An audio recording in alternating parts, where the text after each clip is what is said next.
Bom, gostaria, em nome do excelentíssimo senhor presidente do Congresso Nacional, senador Rodrigo Pacheco, cumprimentar as senhoras e senhores senadores, fazer uma deferência especial ao meu estado de Mato Grosso do Sul, na pessoa da senadora e ex-ministra Tereza Cristina, que aqui se encontra, em nome dela também cumprimentar todos os servidores da casa. É um prazer muito grande voltar ao Senado Federal, agora não mais como senadora da República, mas como ministra de Estado do Planejamento e Orçamento. Mas não tem como não dizer, presidente Rodrigo, até pela forma carinhosa, como sempre sou recebida por Vossa Excelência, de que venho ainda com o espírito de senadora. Me sinto em casa, que fiz amigos, e esse espírito que alimenta sempre a minha vida pública. Faço, portanto, aqui um agradecimento especial pelo convite, especialmente por estar ao lado do ministro-chefe da nossa equipe econômica, que é o ministro Fernando Haddad, ministro da Fazenda, estar ao lado do presidente do Banco Central, Roberto Campos, e das demais autoridades que usarão a palavra. Eu vou ser breve, eu fiz algum roteiro justamente para não fugir aqui do script, mas gostaria de começar dizendo que essa audiência pública é extremamente importante e salutar. Ela, na realidade, é um retrato fiel da democracia que queremos. Pessoas que pensam diferentes, que têm visões distintas, discutindo os reais e mais importantes problemas do Brasil para buscar, em conjunto, soluções para esses problemas. O tema que nos traz aqui, né, não é por acaso que coloca não só os juros e inflação, mas acrescenta aqui algo fundamental, que é o crescimento. Juros, inflação e crescimento são três coisas que precisam andar juntas, não podem estar isoladas, mas especialmente, da minha parte, é importante dizer, como ministra do Planejamento e Orçamento, o crescimento não pode ficar no meio do caminho. Diante disso, eu gostaria de fazer apenas algumas reflexões. Uma delas é dizer que o Banco Central e o governo federal, e a imprensa acompanha este assunto, têm discutido e debatido muito esta questão.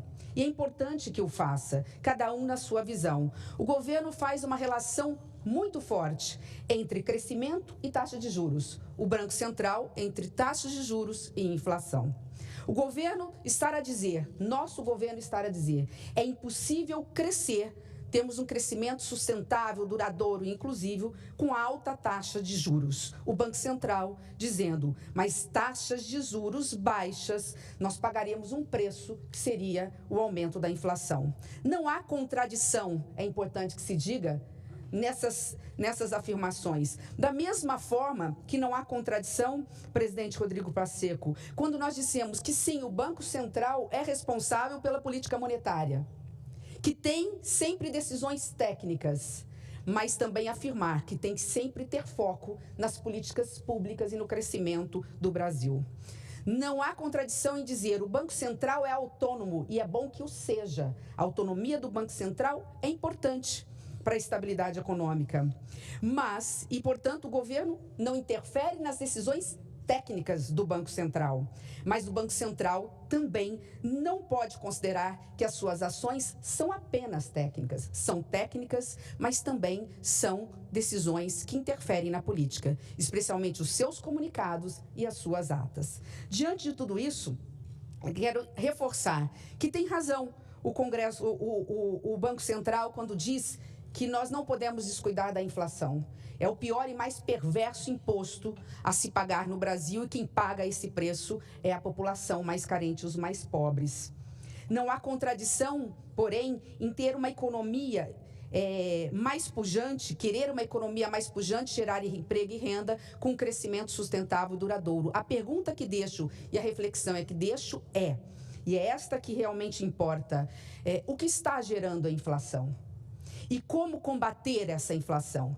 Se a inflação tem realmente diversos fatores, externos e internos, nós estamos diante de um mundo em guerra, guerra da Ucrânia, nós acabamos de sair mais empobrecidos de uma pandemia sanitária que abalou todo mundo e abalou o Brasil. Se nós tivemos recentemente um fator externo importante e delicado de uma instabilidade institucional, e aqui eu reconheço o papel fundamental do presidente do Congresso Nacional, Rodrigo Pacheco, no dia 8 de janeiro, quero fazer essa deferência aqui de uma forma muito especial, representando a todos nós. Se realmente temos esses fatores, a instabilidade institucional já é coisa do passado. A instabilidade política também já está ficando para trás. E a instabilidade econômica, essa sobre a nossa responsabilidade, quando eu digo nossa, capitaneado pelo ministro Haddad, da equipe econômica do governo federal, nós estamos fazendo a nossa parte.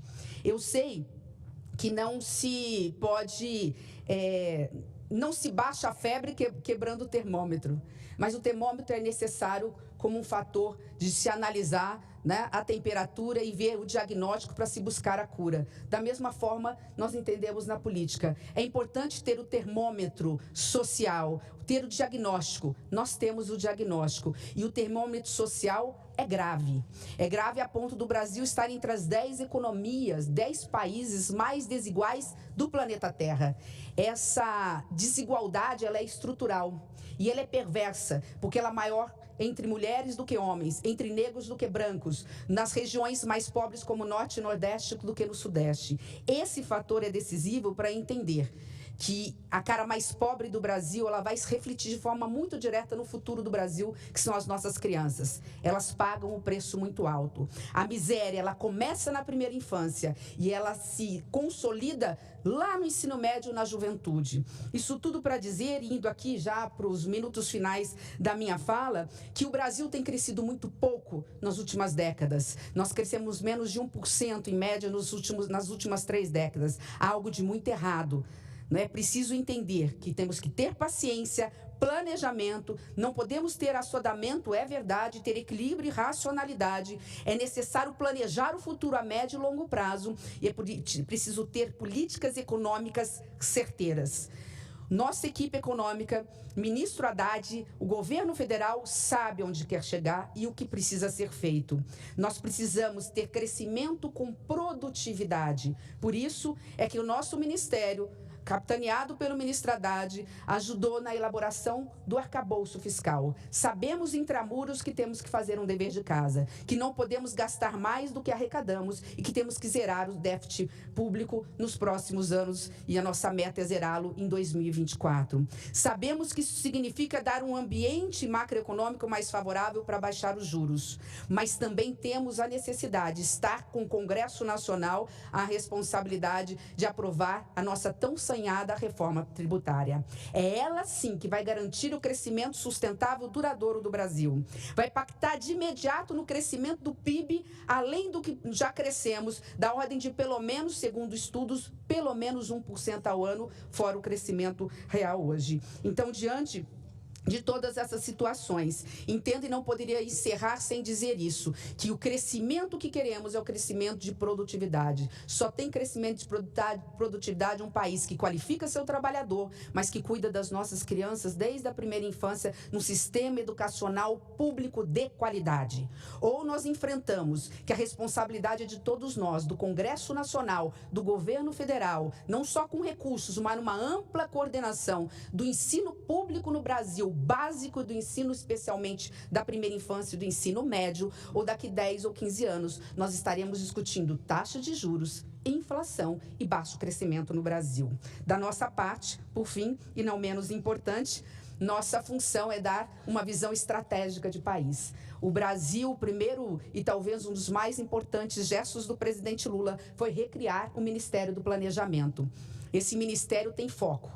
Sabemos que precisamos e vamos entregar este ano o PPA para as senhoras e para os senhores. Um PPA que vai ser participativo, vamos ouvir toda a sociedade e conselhos, andando todas as capitais do Brasil.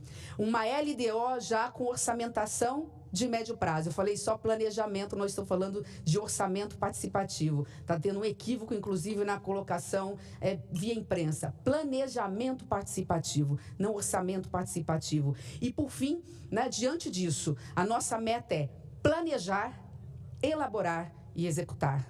E, assim, espero estar podendo contribuir com o governo, com o Brasil, e aqui deixo de público a minha satisfação em estar sendo liderada pela equipe econômica do Ministério da Fazenda. Muito obrigada.